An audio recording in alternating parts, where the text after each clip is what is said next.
Bonjour les amis, Marc Maillot avec vous, encore pour une méditation aujourd'hui tirée sur un proverbe. D'ailleurs, le proverbe chapitre 16, verset 9, l'homme projette de suivre tel chemin, mais c'est Dieu qui dirige ses pas. Alors aujourd'hui, j'aimerais faire la publicité pour un film célèbre aux États-Unis qui date de 1946. Alors c'est l'œuvre du grand cinéaste américain Frank Capra, intitulé en anglais It's a Wonderful Life. Le titre français c'est La vie est belle et qui est rediffusé souvent à Noël à la télé américaine. Alors je crains que le film ne soit pas très connu à l'étranger, mais il mérite de l'être. D'ailleurs, on peut se le procurer sur le site Amazon, hein. Il s'agit de l'histoire d'un jeune homme appelé George Bailey, joué par l'acteur Jimmy Stewart, dans une petite ville du nord de l'État de New York. George rêve de faire de grandes choses, voyager autour du monde et devenir un grand architecte.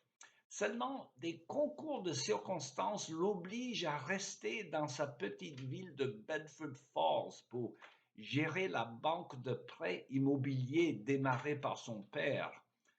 Cette banque permet aux pauvres gens de la ville de financer l'achat des maisons individuelles en dépit des mauvaises intentions du milliardaire M. Potter. Alors, ce méchant avare préférait les exploiter en leur exigeant des loyers démesurés pour des taudis dont il est le propriétaire. Or, suite à une erreur de l'oncle incompétent de George Bailey, la banque de prêt immobilier familial risque la faillite à moins de trouver une somme d'argent qui manque. Or, les conséquences seraient si terribles qu'elles poussent George Bailey au point de se suicider, malgré l'amour de sa femme dévouée et leurs 4 enfants. C'est alors qu'intervient un ange nommé Clarence, hein, qui lui sauve la vie et lui montre ensuite comment George il a eu une influence positive prépondérante sur sa ville pendant toute sa vie. L'ange lui permet de voir comment George a touché directement ou indirectement tant de vies pour le bien et comment la vie de ces gens et la ville elle-même auraient été si différentes s'ils n'avaient jamais existé.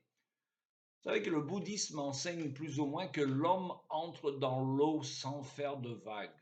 Or, la réalité corroborée par la Bible, c'est que chaque action des hommes a des répercussions et des conséquences infinies.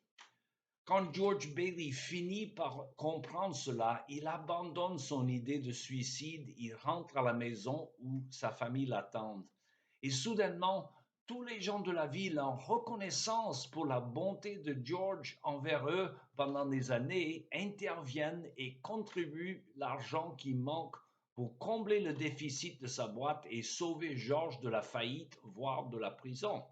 Alors c'est à ce moment-là qu'arrive son jeune frère Harry, qu'il avait sauvé de la noyade, hein, lorsqu'ils étaient petits, et qui est devenu un grand héros de la Deuxième Guerre mondiale, où lui, en échange, a sauvé beaucoup de ses collègues lors d'une bataille.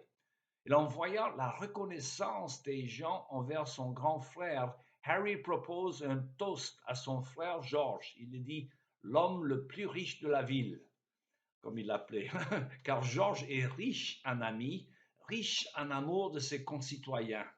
Alors ce film, considéré par beaucoup comme l'un des plus grands de l'histoire du cinéma, nous invite à réfléchir sur le sens de nos vies et sur les conséquences éternelles de nos actions, pour le bien comme pour le mal. Nous, les chrétiens, nous avons la certitude que Dieu fait concourir toutes choses, toutes les circonstances de nos vies pour le bien ultime pour ceux qui l'aiment et qui sont appelés selon son plan divin. Mais nous ne nous rendons pas compte de l'impact que peuvent avoir nos actions, même les plus anodines, dans la vie de tous les jours. Et nous ne voyons pas non plus comment les petits malheurs de la vie peuvent s'inscrire dans le plan de Dieu pour le bien. Alors, un exemple tiré du film, Georges, en sauvant son frère de la noyade, avait attrapé un rhume dont un résultat était la perte de l'ouïe d'une oreille.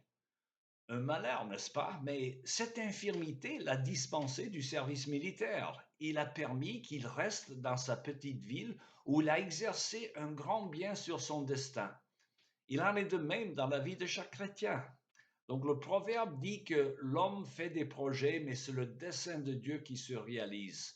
Le film de Capra nous le montre de façon très graphique. Et si seulement nous pourrions bénéficier de la grâce qu'a eue George Bailey et voir comment le monde aurait été sans nous. Alors toutes nos actions ont des conséquences pour le bien comme pour le mal. Prions que nous soyons tous plus remplis de l'amour de Dieu cette année afin de produire des paroles et des actions avec des répercussions positives autour de nous. Il me reste qu'à vous souhaiter une bonne journée et à la prochaine.